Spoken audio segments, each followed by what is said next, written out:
My name is Steve Elliott, and I go by the moniker Good Medicine. And to give you a bit of a background on that name, I was given that name by a friend of mine who is an Apache. He had told me one day that he had noticed over the years I had always been helpful, and then proceed to name me Good Medicine. And according to him, Native Americans earn a special name by their actions, and that name is given to them. So, welcome to the Good Medicine podcast. I have been experimenting with some AI voiceovers in an attempt to make my podcast better. I have on more than one occasion been told the content is captivating, but my voice is lagging. And of the very small audience I have, I get a lot of that feedback. I get a feeling the constructive criticism was holding back a bit. So with that said, I'm going to try to see how different AI voices do. I know AI sells itself on being just like the real thing, and it does pretty good. But I think it is not quite there. Nevertheless, it is better than my natural voice. In my video podcast on George Bruno, I did talk a bit about this issue, as George Bruno, who has the Daybreak podcast on YouTube and is someone I recommend, and he has a very good voice. He talks about how he has practiced since he was 14 reading the mail. I will say this, there's a bit of a split with me and the self-help crowd, as they have the underlying philosophy that you can do anything with the right steps and enough practice. Whereas in my philosophy, we all have a very complex set of limits placed upon us. And those limits vary vastly from individual to individual. In my philosophy, there's a phrase peculiar to me, which is what I call a quintessential quality of having it. If you have a good voice, it is because you had it to begin with. And like George Bruno, lots of practice and the right methods makes it great. Whereas if you don't have it to begin with, as in my case, then all the practice and advice in the world is not going to get you across the finish line, with some rare exceptions. And the quintessential quality of having it applies to anything: athletic ability, intellectual ability, singing ability, and anything you can think of. So in my philosophy, you either have it or you don't. And having it, whatever that is something you did not give to yourself. You were born with it. Yes, I know this rubs the vast and popular self-help industry the wrong way, as according to them, you can do anything. So just sign up and buy their courses, and in 5 or 10 steps, you can do anything. I want to clarify that I am not saying hard work and lots of focus are not needed. They are necessary. It means that if you do not have, let us say, the ability to sing well, then attempting to do so would be barking up the wrong tree. In my philosophy, it is better to find what you are naturally good at and develop that quintessential quality, as there is only so much time we all have in life, and to waste it on something you can never be good at is just that, a waste of time. I like to be authentic and real, so I know using an AI voiceover does damage this a bit, but my intent is not to be fake, but to simply put out a much better product, as I simply do not have the quintessential quality of having a great voice, and I am afraid a lot of practice is not going to get me over the finish line. Some people can run a 4-minute mile, and some people never will, no matter how much they work at it. And some people have a good voice, and some don't, no matter how much they try. There are a lot of very good voices out there on YouTube and other platforms, and I think their natural voice has that quintessential quality of having it. As good as many of them are, I will tell you that I have heard much better in the pulpits of America, as I have a long history of being involved in the Christian faith and have heard many great ministers speak. A hidden gem, if you ask me. And if you have a great speaking voice, I highly recommend learning from ministers. I think their natural voice is what helped propel them into those careers. To give you an example, think of a very popular podcaster on YouTube, anyone you can think of, and now compare them to Dr. Martin Luther King, and then you will know what I'm talking about. Those unknowns in the pulpit are light years ahead of many great voices online, and I do not think a lot of practice is going to propel them above that quality. Anyway, with all of that said, here is today's podcast. Good Medicine on RJ Spina. I came across RJ Spina on a YouTube channel called New Thinking Aloud, with the host, Jeffrey Mishlove. In certain circles, Jeffrey Mishlove is well known for his in-depth interviews with many people involved in the paranormal. Things like remote viewing, UFOs and aliens, ESP, and many other such topics. He actually has many very good, cogent and intelligent guests. Some of them well-known scientists, philosophers and university professors. His guests are high quality and I highly recommend his channel. I think Jeffrey Mishlove is a great person.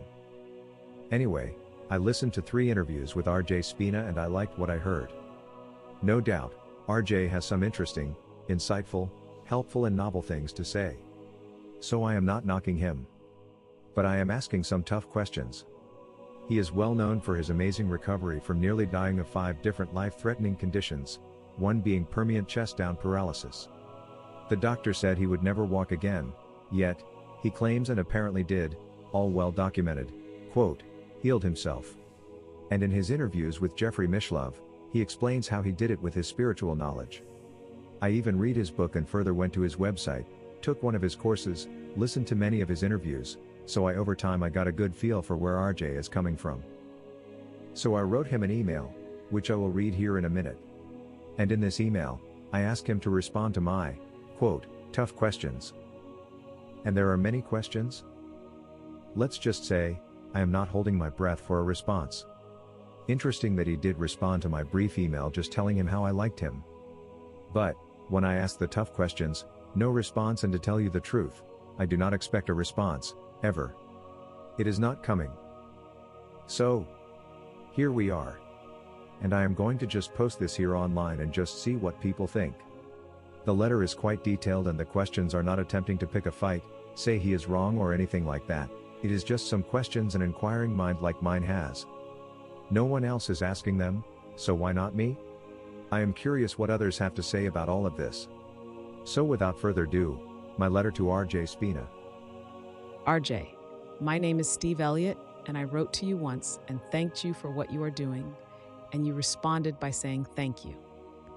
In this email, I have some tough questions, but before I ask, I want to say I do think highly of you and find your story to be remarkable.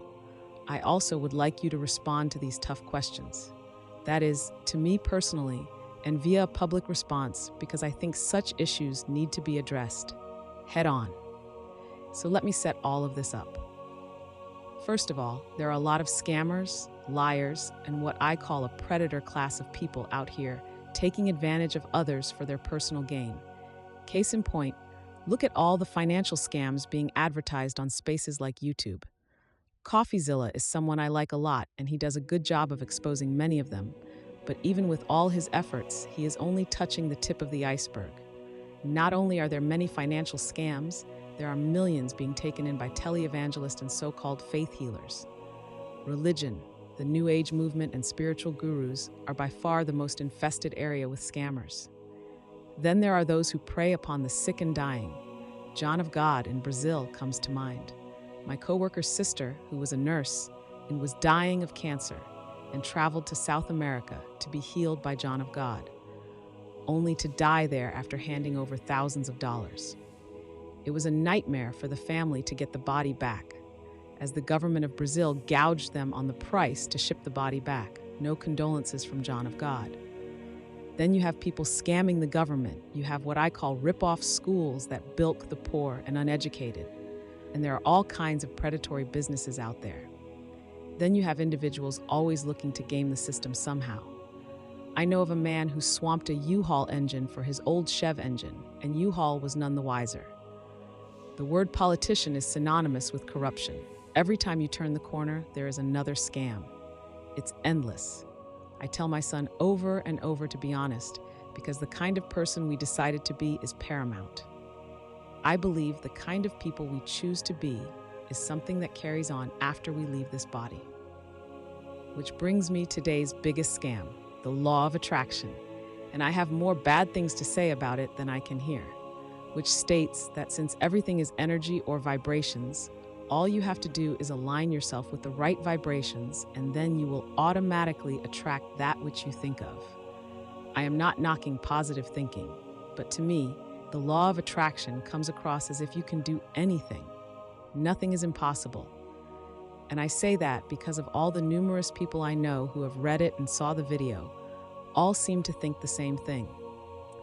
It certainly leaves you with an impression of being able to do the impossible. All you have to do is align your thoughts with the right vibrations, and then the universe will work wonders. I dare question that. What are your thoughts on the matter? I find this to be Pollyanna because the truth is that in this physical life, we all have limits, some more than others.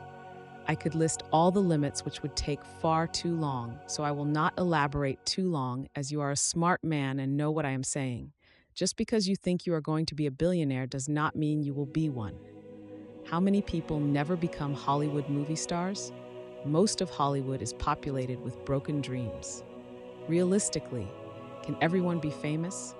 Can everyone be a billionaire? Can anyone or everyone play professional baseball? Not only are there countless personal limits, but there are limits outside of us. Someone in Ukraine is not going to stop the Russian invasion with The Secret. It's absurd. If the economy tanks, it is going to affect me and everyone else regardless of how my thoughts are aligned. It is like saying the Jews could have avoided the Holocaust if they were thinking differently. It is outrageous. My daughter has Down syndrome, a limit, so she can't intellectually understand what you say in your book. So for her, this whole self-healing issue is off the table. Is this her soul's choice, fate, God's choice, or just the cruel lottery of the universe? And why would you know answers to such questions, and I would not? Here is the other side of The Secret that is so dark. If someone fails, it's their fault. Case in point. MLM is simply a money transfer scheme where the vast majority are set up to fail regardless of how hard they work. That is a fact. And when the vast majority, 98%, fail, then they are told and have been brainwashed to believe that they are at fault because the system works. So if it did not work, then it was somehow something you failed to do, or you did not have the right mindset. Not having the right mindset is a mantra the gurus bash us over the head with, as it puts the blame on all of us when their system, that is made to fails, actually fails. And the countless number of scammers use The Secret to tell the scam that it was their fault, leaving the scammers free of backlash or consequences, and freedom to keep scamming more people, while the scammed feel bad about themselves for failing, hurting their self-esteem. And by the way, most people are ashamed, so they actually never say anything. This allows scammer to prosper. The other dark side to The Secret is that it makes us feel guilty for having negative thoughts and feelings. Depression and negative thoughts are a normal part of life. We all have them. To force yourself to be positive all the time is Pollyanna and unrealistic. Negative feelings could be a good and necessary part of life. Maybe we need them to some extent.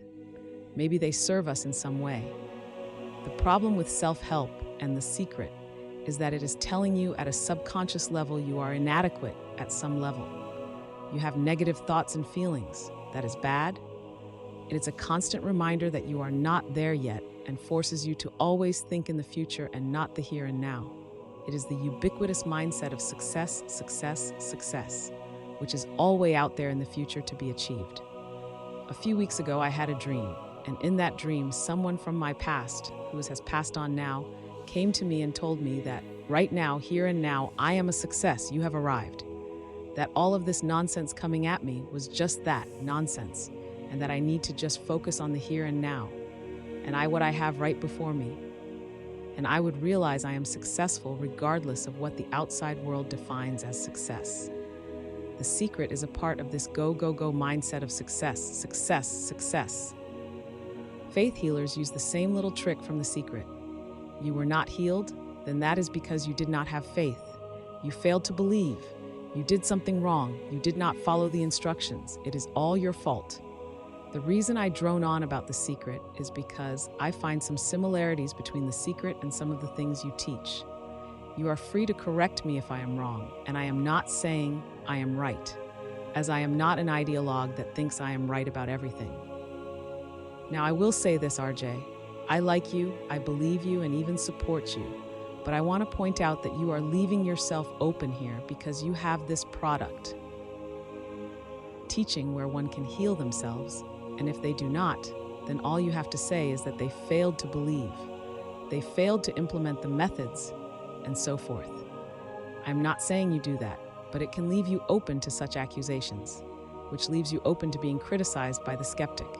For the scammers, they can turn the tables on you when it fails and say, "It's your fault. You failed." It is an easy out for the guru. In spiritual circles, or what some call the New Age movement, there is this concept that you have planed it all out before they got to this life. So they are not to healed of being paralyzed or any ailment because they planned it that way beforehand. So a skeptic can say, RJ is doing the same thing, giving himself an out. One can say, Mr. X was not healed after trying RJ's self-healing methods because RJ said they may have planned it out before this life not to be healed.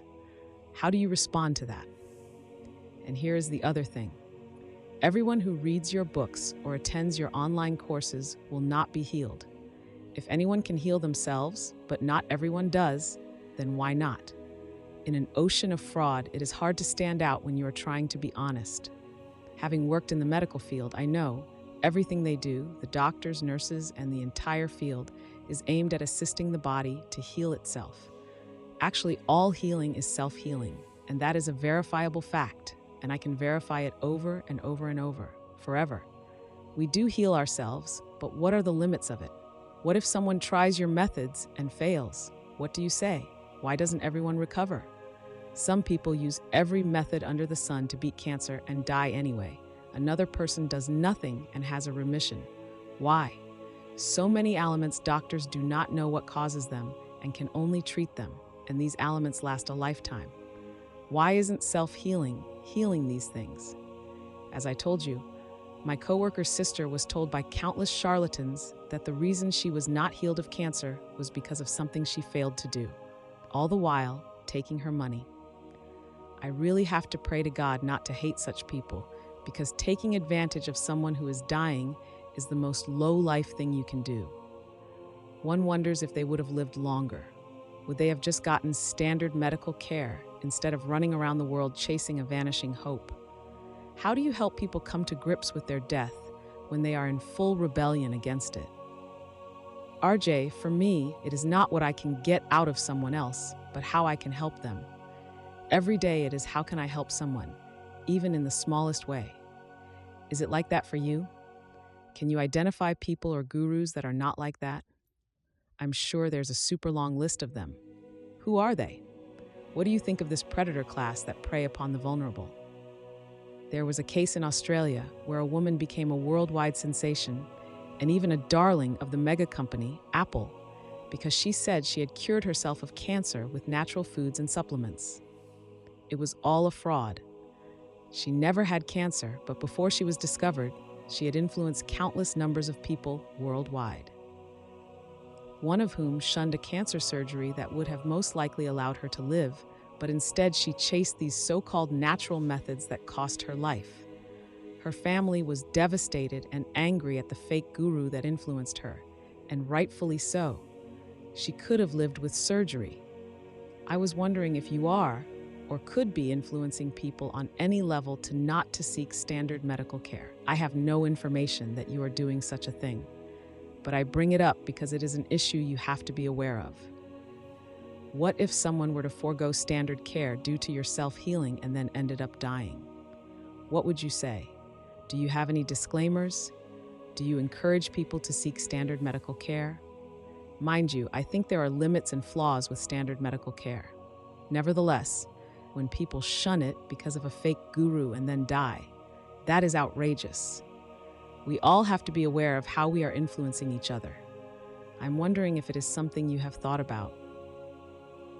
There is something else I want to bring up here, and that is your personal story about how you claim to have gone out of your body and into higher frequencies and have accessed all kinds of knowledge. Knowledge like saying that we plan out our life in detail before we come to this life. Now, I have heard that same thing from others, like those who have had NDEs, and I have heard you say that we are not victims. Well, I am not in favor of victim thinking, but I have what I call Eliot's paradox, which states that we are masters of our fate and victims of circumstances beyond our control, and all of this at the same time, because there is evidence to support both positions. Do you think every Jew could have escaped the Holocaust? Or every slave, slavery? And there is proof that we can take charge of our life and be its master. There is evidence for both positions. With that said, there is no black and white position that says it is all one way. But back to the idea, we choose everything.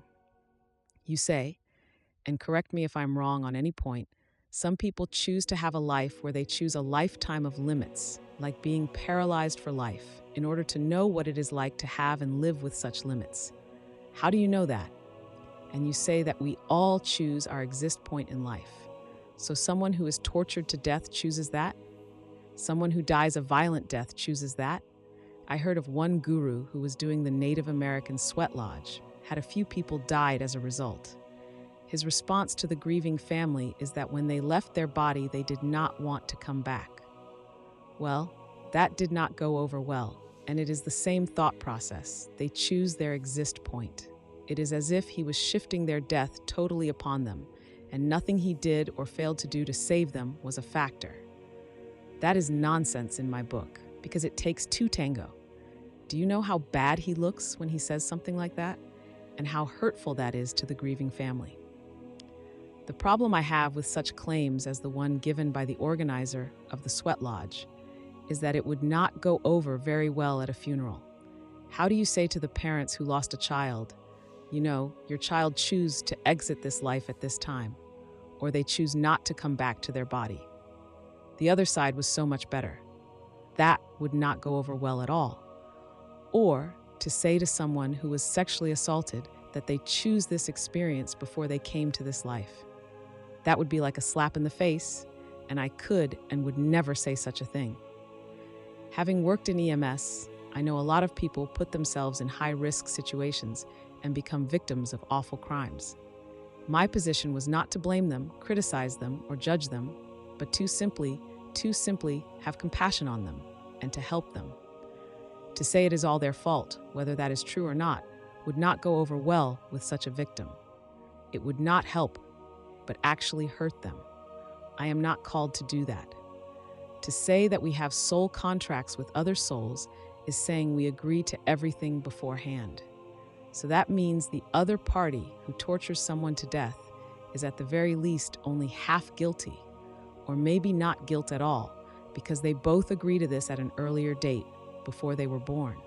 It absolves the monster of their crimes. I just can't agree with this. There is too much that does not make sense. Every psychopath would love to agree to play the part of the sick sadist and say, we agreed to this all beforehand. And why have life reviews and near-death experiences that emphasize how we treat each other if it was all planned out to begin with? It all does not add up to me. I grew up the hard way and was the victim of the whole damn checklist of bad things. And the first time I heard someone say that life is just a big stage, a play, where we all choose everything in advance, I must say I was boiling angry. I thought you've got to be fucking kidding me.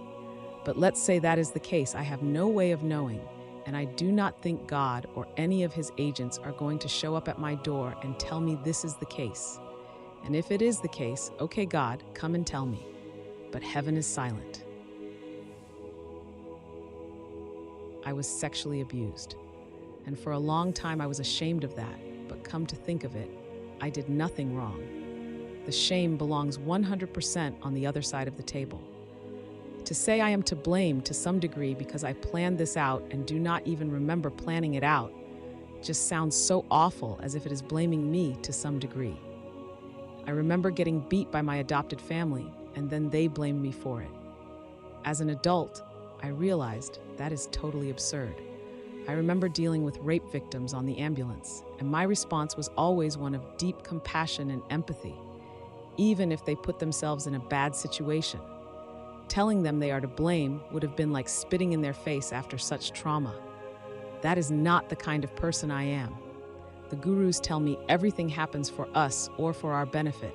Then pray tell me, why does one person win the lottery and another is killed by a stray bullet? Or why does a child starves to death in a third world country? And winning the lottery has ruined some people. How was all of that to their benefit? Then there are all these unspeakable, awful things that happen to people. How is that to their benefit? The truth is that most people who grew up like me, traumatized in all sorts of ways, do not turn out so well. I'm an exception. I know this firsthand. Many of the people I grew up with did not fare well later on. So are they at fault for their position in life? 1. How was that all for their benefit when things actually turned out so bad? If you ever get a chance, check out the YouTube channel, The Dark White Underbelly. Very interesting. He starts by asking them what their early life was like. Sounds a lot like mine on repeat, and I would say 99% of them had an awful childhood. Whereas those who have a better life to begin with tend to have better lives later on. There are always exceptions, but the law of averages does not favor the misfortunate. That is a statistical fact. So just how does everything happen to our benefit, as some gurus claim? To me, there are mysterious forces that affect all of us in this life, and to simply chalk it up to a play, a previous plan, is too simple to me. If you were born black in early America, then things were rolling against you as a slave. There was a man named Timothy Dexter who lived at the time of the American Revolution, and he was by far not the sharpest knife. But no matter what he did, and even people plotting carefully to derail him, he became super rich beyond his wildest dreams. It was as if the universe simply changed directions every time in his favor. You see evidence of this all over the place. Mysterious forces we do not understand at play, and sometimes it is rolling for you and other times it is rolling against you. So this New Age spiritualism that boils everything to simple statements does not work for me. Which brings me to this New Age concept that you are not a victim. Really? About 4 years ago, my friend Terry, who spent his career in the Air Force, killed himself, and he was like a brother to me. I was devastated by his death, and right after his death, I was talking to his brother Fred, and I told Fred I do not think it will happen, but in the odd chance it would, please have the Patriot Riders there, because I could not bear the sight of that awful family that shows up and protests service members' funerals, saying that they died because God hates fags. Terry so happened to be gay. And basically, their whole thing is that we are victims because we bring it up on ourselves. A familiar ring there. In this case, because we do not obey God, or what they think we should be obeying. I find it amazing how many countless pious seem to have special access to what God says. As soon as I hear someone say, God says, I roll my eyes and say they are full of shit. I digress. Anyway, this seems to me to be a variation of the utile. You are not a victim mantra because you are bringing it all upon yourself somehow. Am I right or wrong in your humble opinion? Have I got something confused? I ask this honestly. Do you tell a parent that lost a child they are not a victim? Do you tell those in sexual slavery they are not victims? Do you tell someone God is punishing you for your sins? Like the Jerry Falwells of the world did right after 9/11. You know how hurtful and nasty saying something like that is? You said something in your self-healing book I actually liked. It was when you told one client, no more tears. I think there's something wise and insightful about that. On the other hand, I think there is a time and place for tears. I think our tears is how we heal ourselves. When I was at Terry's funeral, I could not help but have tears. So I was wondering just what context this no more tears is being advised. And you seem to have special access to knowledge or access to the divine the rest of us do not. But in your case, it certainly seems more plausible, as I do not think you are trying to con or control as so many others do. Nor do I detect any ill will from you.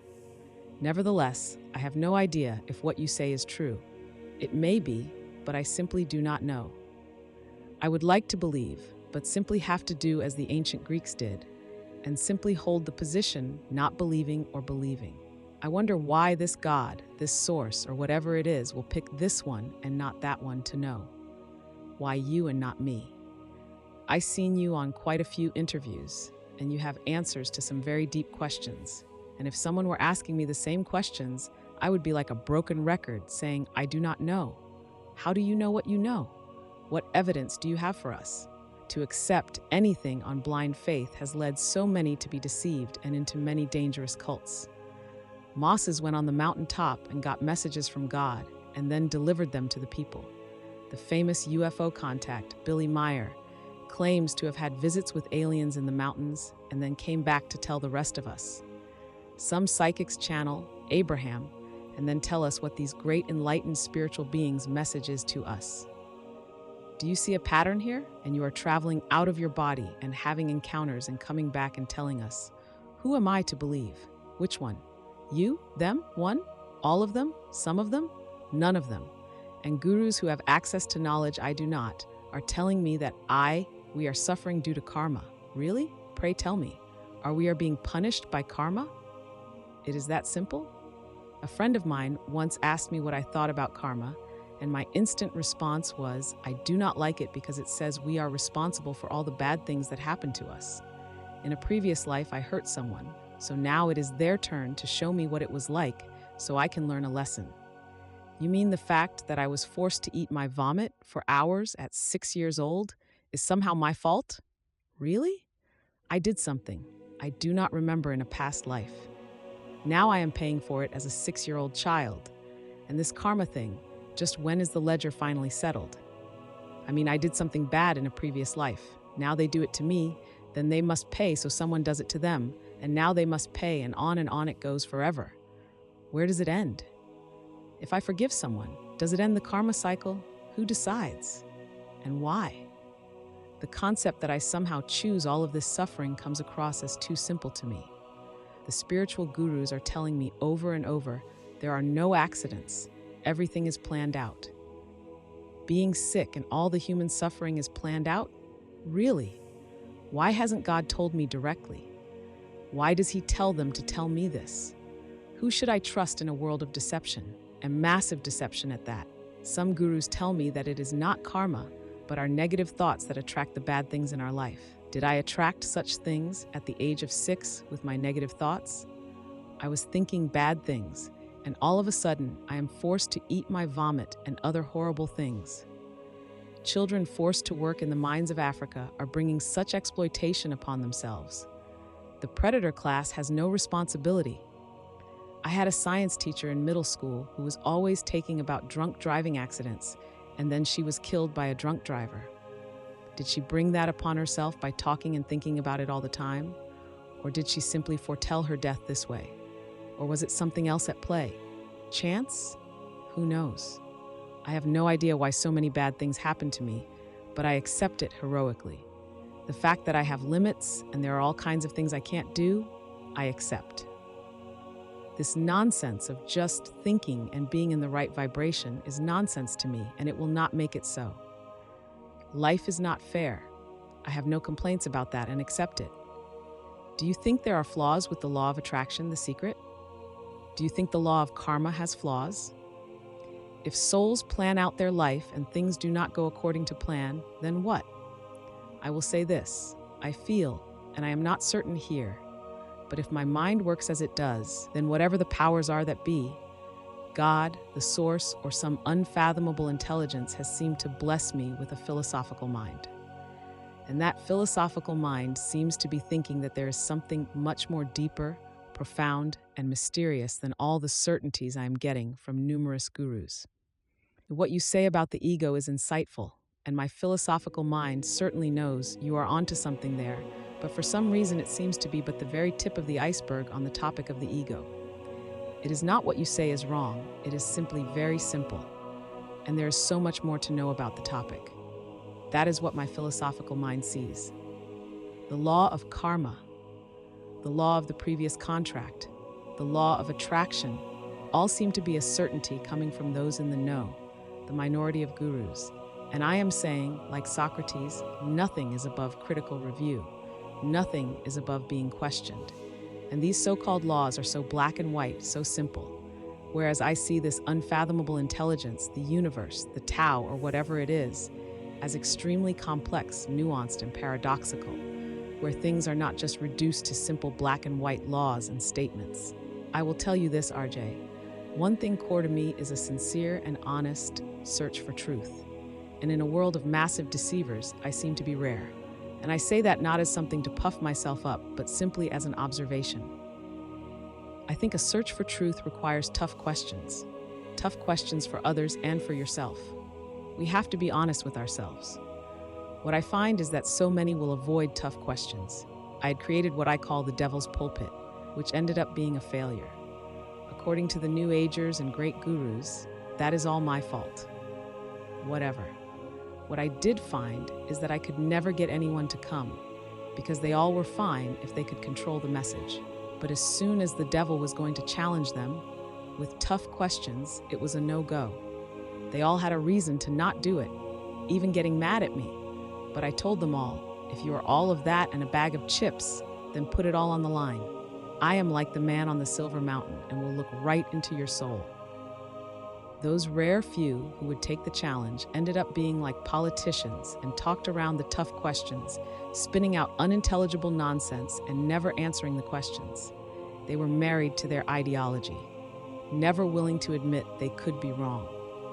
Knowing human events, I could see someone taking your teachings to an extreme. It would not be far-fetched for someone to make the logical fallacy that if you can heal yourself, then anything can be healed. And theoretically, you can keep healing yourself over and over, forevermore, and never die. I know you do not advocate such a position, but it would not surprise me if someone did do that. I say that because there are all kinds of people I have come across that somehow think they can live forever in this body. Yes, it is true and amazing anyone could think such a thing, but there are some who do. I tell them that every single thing that has ever lived, every plant, every animal, and every human being, every single cell has died. 100% success rate for death. So just how do they think they are going to be the only one to get out of here alive? I ask them what they are going to do when the physical universe dies. They never thought of that. It's absurd. I am going to die. They are going to die. I accept that heroically. They don't. So have you ever thought that people could abuse your teachings? And if so, do you warn of such abuse? I was wondering, if you have critics or people who question you or who call you a fraud or a liar, and what do you do to address them? What do they say to you? Or maybe you are surrounded by a bunch of yes men who never question things. If so, does it not make you wonder why no one asks tough questions? I do not know. Yeah, you can ignore the critics and say they are not worth your time, they are too negative and so forth. But it goes back to what I said about the devil's pulpit. Most ignore tough questions and avoid critical review. Will you? For me, RJ, this is important because I believe we all come from the source. And when we die, we return to it. And in the meantime, in this life, I am committed to truth, to being aligned with God, with the source. RJ, this is not so much a challenge or an attempt to be critical of you or to accuse you of anything. It is my core nature, to find truth. What is truth? I want to know. It is an honest attempt to find honest answers, and the reason I write you is because I think you are an exception and will answer. I could always be wrong, as I am always willing to admit I could be wrong. You may not answer, and as the Tao says, what is not there is also an answer. I know firsthand most never answer my correspondence. Actually, none do. Even friends are bad about responding to my writings. I think it is more of a symptom of a society where we are all too busy and disconnected and atomized from each other. Anyway, I have many more thoughts and questions, but I have to end it somewhere. I just want to know what you think of all of this. Well, RJ, I only ask God for a few things. That God's love be in my heart and God truth be in my mind.